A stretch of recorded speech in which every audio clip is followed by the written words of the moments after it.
அனைவருக்கும் வணக்கம்.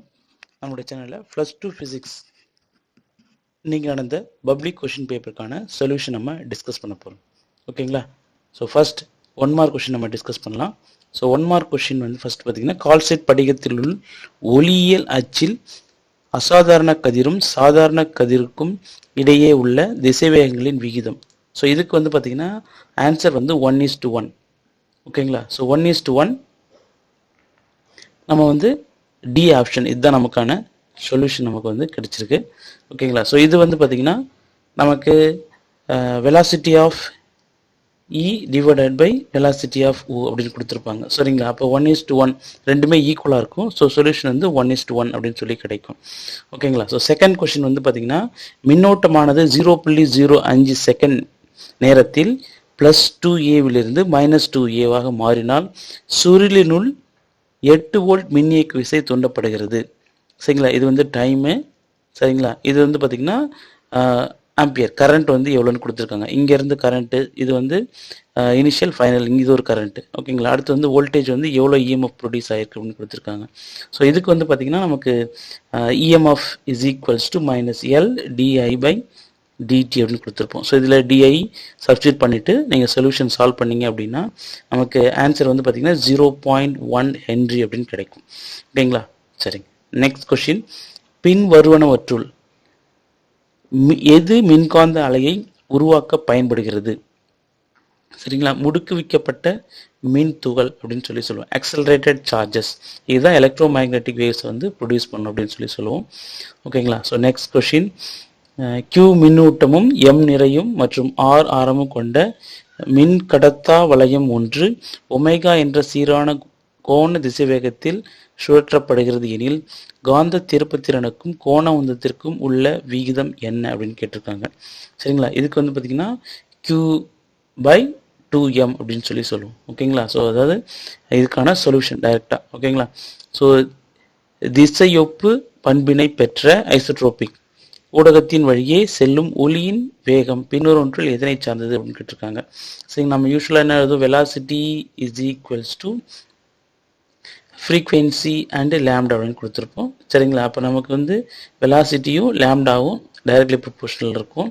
சரிங்களா? சரி, அது ரிலேட்டடாக இருக்கும். ஸோ அதனால் அது வந்து பார்த்திங்கன்னா இது வந்து அலை நீளத்தை வந்து சார்ந்ததாக இருக்கும் அப்படின்னு கொடுத்துருப்பாங்க. ஓகேங்களா? ஸோ நெக்ஸ்ட் கொஸ்டின், ஒரு விண்நிலை கம்பி ஒரு டவர் ஆண்டனா வச்சுருக்கோம் அப்படின்னு பார்த்தீங்கன்னா அதனுடைய நெடுக்கம் வந்து பார்த்திங்கன்னா 64 kilometre.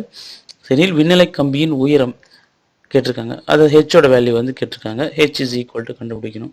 So H is equals to formula வந்து பார்த்திங்கன்னா d² / 2r அப்படின்னு சொல்லி எழுதும். ஸோ இதில் d² வேல்யூ வந்து நெடுக்கம் கம்பியின் நெடுக்கம் வந்து பார்த்திங்கன்னா நமக்கு 64 கிலோமீட்டர் ஸ்கொயர். 64 × 64 அப்படின்னு போடணும். சரிங்களா? கீழே 2 × ரேடியஸ் ஆஃப் தி எர்த் அப்படின்னு சொல்லும் போது 6400 கிலோமீட்டர். ஸோ இதை கேன்சல் பண்ணிங்க அப்படின்னா கீழே 100 இருக்கும். இங்கே வந்து பார்த்திங்கன்னா 32 அப்படின்னு இருக்கும். சரிங்களா? 32/100 வந்து பார்த்திங்கன்னா 0.32 கிலோமீட்டர் அப்படின்னு சொல்லி ஆன்சர் கிடைக்கும். ஸோ இது வந்து பார்த்திங்கன்னா ஆப்ஷன் வந்து பி அப்படின்னு சொல்லி சொல்லுவோம். ஓகேங்களா? ஸோ நெக்ஸ்ட் கொஷின், ஸோ இது வந்து ரிப்பீட்டடாக புக் பேக் கொஷின் இதே மாடலில் வந்து வந்துகிட்டே இருக்குது. சரிங்களா? So 2 identical conducting balls having positive charge Q1 Q2 and separated by a center to center distance வந்து R கொடுத்துருக்காங்க. if they are made to touch each other and then separated by the same distance. So 2 பால் இருக்குது. So 2 என்ன பண்ணுறாங்க பார்த்தீங்கன்னா touch பண்ணுறாங்க. So இதனோட charge Q1, இதனோட charge வந்து Q2. ஒரு ஒயர் வச்சு கனெக்ட் பண்ண பிறகு அதுக்கப்புறமா என்னோட சார்ஜ் என்ன அப்படின்னு கேட்குறாங்க. சரிங்களா? ஸோ நார்மலாக ஃபோர்ஸோட வேல்யூ. சரிங்களா? நார்மலாக இது எழுதும் போது F is equals to K into Q1 Q2 divided by R². So இப்போ டச் பண்ணிட்டீங்க அப்படின்னா சம் ஆவரேஜ் அப்படின்னு கிடைக்கும் நமக்கு. அப்போ Q1 Q2 divided by 2 whole square அதுக்கப்புறம் டிவைடட் பை R² அப்படின்னு கிடைக்கும். சரிங்களா? யூஸ்வலாக இதோட நமக்கு இந்த நியூ ஃபோர்ஸ் வந்து பார்த்திங்கன்னா அதிகமாக இருக்கும். ஸோ அதனால் எப்படின்னு பார்த்தீங்கன்னா மோர் தேன் பிஃபோர் அப்படின்றது நமக்கு எப்பவுமே சொல்யூஷன் கிடைக்கும். ஓகேங்களா? ஸோ அதே மாதிரி யங் இரட்டை பிளவு டபுள் ஸ்பிளிட்டில் நமக்கு வந்து ஸ்லிட் செப்பரேஷன் வந்து டபுளாக இருக்கணும். இடைவெளி வந்து 2 மடங்காக இருக்கணும் அப்படின்னு சொல்லி சொல்கிறாங்க. ஸ்லிட் செப்பரேஷன் அப்படின்னா S1 S2 இங்கே இருக்குது S1, அதே மாதிரி S2 நடுவில் இருக்கக்கூடிய டிஸ்டன்ஸ் அப்படின்னு கொடுக்குங்க. இது டபுள் ஆக்கினீங்க அப்படின்னா ஸ்க்ரீனோட டிஸ்டன்ஸ் வந்து எத்தனை மடங்கு வச்சா ஒரே மாதிரியான கேப் கிடைக்கும். இதுக்கு இந்த லைட் அந்த ஃப்ரிஞ்ச் பேட்டர்ன் வந்து சேம் டிஸ்டன்ஸ் சேம் கேப் இருக்க மாதிரி இருக்குன்னு கேட்டிருக்காங்க. சரிங்களா? அப்போ இதை வந்து ஸ்மால் டியை வந்து 2 டைம்ஸ் பண்ணணும். அப்போ கேபிட்டல் டி வந்து எத்தனை மடங்கு அப்படின்னு கேட்டிருக்காங்க. யூஸ்வலாக வந்து பார்த்திங்கன்னா இது வந்து 2 டைம்ஸ். இதுக்கான ஃபார்முலா வந்து பார்த்திங்கன்னா இந்த பேண்ட் வித் ஃபார்முலா கொடுத்துருப்பாங்க. Beta is equals to lambda D by D அப்படின்னு கொடுத்துருப்பாங்க. அப்போ இந்த 2 டியும் வந்து பார்த்திங்கன்னா டைரக்ட்லி ப்ரொபோஷனல். அப்போ எழுதும்போது என்ன எழுதுவீங்க நீங்கள்? Small d proportional to capital D அப்படின்னு எழுதிக்கலாம். இது 2 மடங்குனா இதுவும் 2 மடங்கு தான். ஓகேங்களா? So next question. ஸோ இங்கே பிஎம் மொமெண்ட் வெக்டார் கொடுத்துருக்காங்க. சரிங்களா? அது வந்து 0.5 வெக்டார், அதே மாதிரி 0.4 ஜே கொடுத்துருக்காங்க ஆம்பியர் மீட்டர் ஸ்கொயர். சரிங்களா? ஸோ இதில் நமக்கு இந்த வெக்டர் மதிப்பை காந்த இருமுனையானது பியோட வேல்யூ என்ற சீரான காந்தப்புலத்தில் வைக்கப்பட்டால் அது நிலையாற்றல் மதிப்பு என்னன்னு கேட்டிருக்காங்க. சரிங்களா? அப்படின்னா பொட்டன்ஷியல் எனர்ஜி வந்து கால்குலேட் பண்ணணும். சரிங்களா? இதுக்கு வந்து பார்த்தீங்கன்னா V is equals to minus P vector dot B vector அப்படின்னு ஃபார்முலா வரும். சரிங்களா? ஸோ இதுக்கு டைரெக்டாக நீங்கள் வந்து ஒன்று வந்து இதில் வந்து டேர்ம் வந்து பார்த்தீங்கன்னா பியோட வேல்யூ வந்து ஜே மட்டும்தான் இருக்குது. அப்போ டைரெக்டாக ஜே டு ஜே வந்து மல்டிப்ளை பண்ணுங்க டாட் ப்ராடக்ட் அப்படின்னா ஜே டு ஜே மல்டிப்ளை பண்ணுங்கள். ஜே டு ஜே மல்டிப்ளை பண்ணிங்க அப்படின்னா 0.8 ஜே அப்படின்னு கிடைக்கும். ஓகேங்களா? 0.8 ஜே. ஸோ இங்கே இருக்க டுடே டேர்ம் வந்து மைனஸ். ஸோ ஆப்ஷன் வந்து டி அப்படின்னு சொல்லி சொல்லுவோம். ஓகேங்களா? So next question.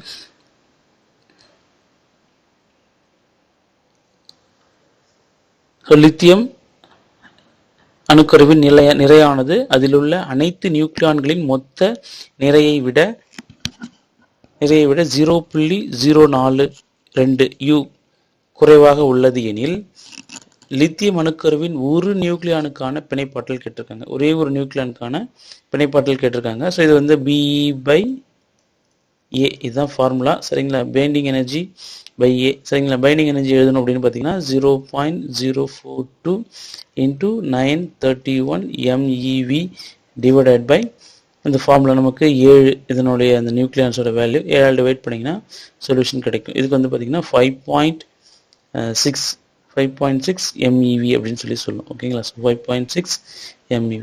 வெப்ப ஆற்றலை உட்கவர்வதால் எலக்ட்ரான் உமிழப்படுகிறது. ஸோ வெப்ப உமிழ்வு அது வந்து தெர்மியானிக் இல்லை வெப்ப உமிழ்வு அப்படின்னு சொல்லி சொல்லுவோம். ஓகேங்களா? ஸோ டெம்பரேச்சர்னால எலக்ட்ரான் எமிஷன் ஆச்சுன்னா தெர்மியானிக் எமிஷன் அப்படின்னு சொல்லி சொல்லுவோம். ஒரே நீளமும் மற்றும் ஒரே பொருளால் செய்யப்பட்ட ஏ மற்றும் பி என்ற இரு கம்பிகள் சேம் மெட்டீரியல்ஸ் சேம் லென்த் அந்த மாதிரி ஒரு மெட்டீரியல் எடுத்துட்டு ஸோ அதுக்கு வந்து பார்த்தீங்கன்னா ஆரோட வேல்யூ எப்படி இருக்குன்னு பார்த்தீங்கன்னா எந்த ரேஷியோவில் இருக்குன்னு பார்த்தீங்கன்னா RA equal to 3RB. So இதோட ரெசிஸ்டன்ஸ் வந்து ஏவோட ரெசிஸ்டன்ஸ் வந்து 3 மடங்கு பிக்கு ஈக்குவலாக இருக்கும் அப்படின்னு கொடுத்துருக்காங்க. ஸோ அப்படி இருக்கும்போது இந்த ரேடியஸ் ஆஃப் தி ஒயரோட வேல்யூ ரெண்டுத்துக்குள்ள ரேஷியோ எவ்வளோன்னு கேட்குறாங்க. சரிங்களா? ஸோ இதுக்கு வந்து ஃபார்முலா நமக்கு என்ன எழுதும் அப்படின்னு பார்த்தீங்கன்னா ρ L by A அப்படின்னு கொடுத்துருப்போம். சரிங்களா? ρ L by A. ஸோ இங்கே ஏக்கு பதிலாக என்ன எழுதுங்க பார்த்தீங்கன்னா πr ஸ்கொயர் எழுதுவோம்.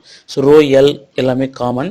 ஸோ அப்போ 1/πr ஸ்கொயர் இங்கே ஏன்னு வச்சுக்கலாம் ஈக்குவல் டு ஸோ இந்த ஃபார்முலா வந்து ஜென்ரேட் பண்ணுறோம். ஸோ அது 3 மடங்கு 1 டிவைடட் பை πr ஸ்கொயர். இது வந்து பி. சரிங்களா? கீழே டினாமினேட்டரில் இருக்குது. இது அப்படியே மேலே கன்வெர்ட் பண்ணி ரேஷியோ கொண்டு வர வேண்டியது தான். ஸோ இது RA by RB தேவை. சரிங்களா? ஃபார்முலாவில் இங்கே இந்த சைடு கொண்டு வந்துருங்க. RA square divided by RB square. இந்த சைடு வந்து 1/3 வந்துடும். ஸோ ஸ்கொயர் ரூட் எடுத்திங்க அப்படின்னா 1/√3 is equals to RA divided by RB. Root cancel பண்ணிங்கன்னா இந்த வேல்யூ கிடைக்கும். ஸோ அப்போ 1/√3 தான் ஆன்சர். ஸோ ஆப்ஷன் வந்து ஏ. ஓகேங்களா? புரோட்டான்கள் மற்றும் நியூட்ரான்களுக்கு நிறைய அளிக்கும் துகள். ஸோ புரோட்டான் நியூட்ரானுக்கு எந்த துகள் வந்து நிறைய கொடுக்குதுன்னு கேட்டிருக்காங்க. ஸோ இது வந்து பார்த்தீங்கன்னா ஹிக்ஸ் பார்ட்டிக்கல் அப்படின்னு சொல்லி சொல்லும். ஓகேங்களா? எந்த பார்ட்டிக்கல் பார்த்தீங்கன்னா ஹிக்ஸ் பார்ட்டிகல்ஸ், ஹிக்ஸ் துகள் அப்படின்னு சொல்லி சொல்லும். இதெல்லாம் புக்லேயே பேக்கில் இருக்கக்கூடிய சொல்யூஷன்ஸ், அதாவது கண்டென்ட்ல இருக்கக்கூடிய கொஷின்ஸ் தான். எது சம அழுத்த பரப்பை பொறுத்து சரியான கூற்று, அதாவது ஈக்குவபொட்டன்ட் சர்ஃபேஸை பொறுத்து எது கரெக்டான ஸ்டேட்மெண்ட் கேட்டிருக்காங்க. Potential surface is different for different equipotential அப்படின்னா ஒவ்வொரு லேயருக்கும் ஒரு பொட்டன்ஷியல் இருக்கும். இது கரெக்டான ஸ்டேட்மெண்ட்டு. ஒரு லேயருக்கும் ஒரு சம அழுத்த பரப்பு இருக்குன்னு கொடுத்துருப்பாங்க. இதுலேயே புக்லேயே டயக்ராம் போட்டு கொடுத்துருப்பாங்க. Must always be normal equipotential surface. இந்த ஃபீல்டுக்கு பர்பெண்டிகுலர் தான் எலக்ட்ரிக் ஃபீல்டு இருக்கும் அப்படின்னு சொல்லுவோம். அதே மாதிரி ஒரு சார்ஜை இங்கே அந்த பிளேனுக்குள்ளேயே இங்கேருந்து நீங்கள் மூவ் பண்ணிங்கன்னா டபிள்யூட வேல்யூ வந்து 0, ஒர்க் வந்து 0, செய்யப்பட்ட வேலை வந்து 0. அப்படின்னா எல்லா ஸ்டேட்மெண்ட்டும் கரெக்டு, ஆல் தி அபோவ். சரிங்களா. சூரிய மின்கலன் இத்தத்துவத்தின் அடிப்படையில் செயல்படுகிறது. Photo voltaic action. சரிங்களா. சூரிய மின்கலம் இந்த தத்துவத்தின் அடிப்படையில் தான் வேலை செய்யுதுன்னு கொடுத்துருப்போம். ஓகேங்களா. ஸோ அப்படியே கொஸ்டினை தொடர்ந்து எந்தெந்த கொஸ்டின் எந்த யூனிட்ல வந்துருக்குன்னு பார்த்துருப்போம். 16வது கொஸ்டின் வந்து பார்த்தீங்கன்னா ஃபர்ஸ்ட் லெசன், இது வந்து செகண்ட் லெசன் கொஸ்டின்ஸு. சரிங்களா. ஸோ தூண்டப்பட்ட மின்னியக்கு உருவாக்கும் வழிகளை விளக்குக. ஸோ இது வந்து பார்த்தீங்கன்னா ஃபோர்த் லெசன். சரி, மைக்ரோ அலைகள் ஏதேனும் 2 பயன்பாடுகள் கூறுக. ஸோ மைக்ரோ அலைகள் வந்து பார்த்தீங்கன்னா நமக்கு வந்து பாடம் 5ல் இருக்குது. சரிங்களா. மைக்ரோ அலையின் பயன்பாடுகள் கொடுத்துருப்போம். அதே மாதிரி கண்ணாடியால் செய்யப்பட்ட லென்ஸின் திறன் வந்து பார்த்தீங்கன்னா 7வது பாடம். ஸோ இதுக்கான சொல்யூஷன் பின்னாடி கொடுத்துருக்கேன். சரிங்களா. பருப்பொருள் அலைகள் என்றால் என்ன, பாடம் நம்பர் 8. கேதோடு கதிர்களின் பண்புகள் எழுதுக. சரிங்களா. கேதோடு கதிர்கள் பண்புகள் வந்து பார்த்தீங்கன்னா நமக்கு வந்து 9ஆம் பாடத்தில் ஃபர்ஸ்ட்ல இருக்கக்கூடிய டாப்பிக்கில் வருது. பொது உமிழ்ப்பான் இது வந்து நம்ம சொல்ல தேவையில்ல, 10வது பாடம். ஸோ 3 படம் கொடுத்துருப்பாங்க, அதுலேருந்து ஒரு படம் கேட்டிருக்காங்க. ஸோ அகலம் கொண்ட ஒற்றை பிளவின் இது வந்து 7ஆம் படத்தில் diffraction pattern single slit with maximum order of diffraction பாசிபிள்னு கிடைச்சிருக்காங்க. சரிங்களா. இது வந்து 7வது லெசனில் இருக்கக்கூடிய கொஷின்ஸு. ஸோ மின்தேக்கியின் பயன்பாடுகள் மறுபடியும் இது வந்து பாடம் 1. சரிங்களா. ஸோ அடுத்தது தொடர் இணைப்பு, பக்க இணைப்பு. ஸோ இது வந்து பாடம் 1. மின் தேக்கி அப்படின்றதுனால நமக்கு வந்து பாடம் 1 அப்படின்னு சொல்லுவோம். கால்னாமீட்டர் உணர்நிப்பு திறனை எவ்வாறு அதிகரிப்பாய், இது வந்து பாடம் 4. இது வந்து 3. மாறுநிலை கோணம் இது வந்து பார்த்திங்கன்னா மாறுநிலை கோணம் வந்து 7வது பாடம். குறுக்கீட்டு விளைவு சரி இது 6வது பாடம், இது வந்து 7வது பாடம். ஓகேங்களா. ஸோ நெக்ஸ்ட்டு அனைத்து அணுக்கரு இது வந்து 9வது பாடம், இது 10வது பாடம், இது 8வது பாடம் கணக்கு. ஓகேங்களா. ஸோ இந்த கணக்கு பின்னாடி கொடுத்துருக்கேன், சொல்யூஷன் கொடுத்துருக்கேன், சொல்யூஷனாகவே போட்டிருக்கேன். சரிங்களா. ஸோ ஃபர்ஸ்ட் லெசனில் இருக்கக்கூடிய இந்த 5 மார்க், தேர்ட் 5 மார்க்காக எழுதியிருப்போம். ஒளிலை தகவல் தொடர்பு வந்து பார்த்திங்கன்னா நமக்கு வந்து பாடம் வந்து 10. சரிங்களா. ஸோ நெக்ஸ்ட் வந்து பார்த்திங்கன்னா மீட்டர் சமண சுற்று அப்படின்னு சொல்லும்போது தெரியாத மின்தடை. சரிங்களா. இது வந்து பார்த்திங்கன்னா பாடம் 2. ஸோ இது வந்து பாடம் 8. மேக்ஸ்வெல் சமன்பாடு வந்து பாடம் வந்து 5வது பாடத்துலேருந்து கேட்டிருக்கேன். முப்பட்டகத்தின் திசை மாற்று கோணம். சரிங்களா. இது வந்து பார்த்திங்கன்னா நமக்கு வந்து 7வது பாடம். சரிங்களா. பாடம் 7. ஸோ நெக்ஸ்ட் வந்து சைக்ளோட்ரான் பாடம் வந்து இது வந்து 3. தலைவிளைவு ஆக்கி இது வந்து பார்த்திங்கன்னா பாடம் 7லேருந்து கொஸ்டின் கேட்டிருக்காங்க. சரிங்களா. இதே வந்து பாடம் முப்பட்டகம் வந்து பாடம் 7, பாடம் 6 வரும். ஓகேங்களா. பாடம் 6. ஓகே. சரிங்களா. ஓகே. இதுதான் இதில் இருக்கக்கூடிய 5 மார்க் கொஷின்ஸு. கடைசியாக வந்து பார்த்திங்கன்னா கணக்கு கேட்டு ஒரு சப்டிவிஷன் போட்டு கேட்டு வச்சுருக்காங்க. சரிங்களா. பிணைப்பாற்றல் இது வந்து 8ஆம் படத்தில் இருக்கக்கூடிய 9ஆம் படத்தில் நியூக்ளியர் ஃபிசிக்ஸில் இருக்கக்கூடிய 2 மார்க்கு ப்ளஸ் கணக்கு. ஸோ இது வந்து பார்த்திங்கன்னா 4th லெசனில் இருக்கக்கூடிய கொஷின்ஸு சொல்யூஷன்ஸ். ஓகேங்களா. ஸோ இப்போ நம்ம வந்து பார்த்திங்கன்னா நம்ம அந்த கணக்கு கொஷின் நம்பர் 20 வந்து பார்த்திங்கன்னா ஃபோக்கல் லென்த்துக்கும் பவருக்கும் கேட்டிருக்காங்க. So focal power is equals to 1/f. So அதை வச்சு நமக்கு வந்து சொல்யூஷன் கேட்டிருக்காங்க. ஓகேங்களா. So power is equal to 1/f அப்படின்னு சொல்லுவோம். ஸோ இதில் இந்த சொல்யூஷன் வந்து கேட்டு வச்சுருக்காங்க. சரிங்களா. 1/1.5 தட் இஸ் 2/3 அப்படின்னு எழுதுவோம். ஸோ ஆக்சுவல் வேல்யூ வந்து பார்த்திங்கன்னா 0.6 அப்படின்னு சொல்லி நமக்கு வந்து சொல்யூஷன் கிடைச்சிருக்கு. ஓகேங்களா. ஸோ இதுதான் 0.6D டயாப்டர் அப்படின்னு சொல்லுவோம். சரி, நெக்ஸ்ட் கொஸ்டின் 24க்கு. So a sine theta is equals to n lambda அப்படின்னு கொடுத்துருப்பாங்க. சரிங்களா. நமக்கு வந்து பார்த்திங்கன்னா a is equals to n lambda. என்ன சைனோட ஆங்கிள் வந்து ஸ்மாலராக இருக்கும். ஸோ என்னோட வேல்யூ வந்து 5 மைக்ரோமீட்டர் பட்டை அகலம் கொடுத்துருக்காங்க. சரிங்களா. n is equals a by lambda 5 divided by 5 into 10 power minus 6 10 power minus 7. So solve பண்ணிங்கன்னா 10 அப்படின்னு கிடைக்கும். ஓகேங்களா. ஸோ நெக்ஸ்ட் கொஷின் 33க்கு இது வந்து நம்மளுடைய கொஷினில் என்ன கேட்டிருக்காங்க அப்படின்னு பார்த்தீங்கன்னா உலோக பரப்பின் மீது பயன்தர கதிர்வீன் கேட்டிருக்காங்க. சரிங்களா. Kinetic energy 1/2 mv² formula substitute பண்ணிவிட்டு h is equals to nu minus nu naught formula substitute பண்ணிங்கன்னா ஃபைனல் ஆன்சர் வந்து 4.451 into 10 power 14 ஹெர்ட்ஸ் அப்படின்னு கிடைக்கும். ஓகேங்களா. ஸோ இதுதான் இதில் இருக்கக்கூடிய சொல்யூஷன். ஸோ ஈஸியான மெத்தட் தான் இது, எக்ஸாம் மாடல் ப்ராப்ளம் தான். ஸோ 26க்கு ரெசிஸ்டன்ஸ் சீரீஸில் இருந்தால் என்ன, பேரலல் இருந்தால் என்ன, சம் டோட்டல் வேல்யூ கொடுத்துட்டாங்க. ஸோ அதுக்கப்புறம் R1 R2ஓட வேல்யூ கிடைக்கணும். சரிங்களா? சீரீஸில் இருந்தால் 15ம் பேரலில் இருந்தால் பார்த்தீங்கன்னா 56 டிவைடட் பை 15 அப்படி கொடுத்துருக்காங்க. ஸோ இதுக்கப்புறம் இது மேத்தமெட்டிக்கலாக சால்வ் பண்ணிங்க அப்படி கொண்டு வந்தீங்கன்னா ஆரோட வேல்யூ வந்து R1 வந்து 8 ohms, R2 வந்து 7 ohms அப்படின்னு கிடைக்கும். சரிங்களா? இன்டர்சேஞ்ச் பண்ணி மாற்றி போட்டுக்கலாம். ஓகேங்களா? ஸோ நெக்ஸ்ட் கொஷின் வந்து பார்த்தீங்கன்னா ஆர்எல்சியோட வேல்யூ கால்குலேட் பண்ணுறக்கூடிய கொஷின்ஸு. அதோட 2 ohms 3 ohms கொடுத்துருக்காங்க. சரிங்களா? ஒவ்வொரு காம்போனண்ட்டோட வேல்யூ 184, 144, 30 ohms கொடுத்துருக்காங்க. ஸோ இதுக்கு நீங்கள் வேல்யூ சப்ஸ்டிட் பண்ணிங்கன்னா இசரோட மீன் மறுப்புன்னு கொடுப்பாங்க. இம்பீடன்ஸ் வந்து 50 ohms கிடைக்கும். ஸோ ஃபைனல் ஆங்கிள் வந்து பார்த்தீங்கன்னா 53.1 டிகிரி கிடைக்கும். ஓகேங்களா?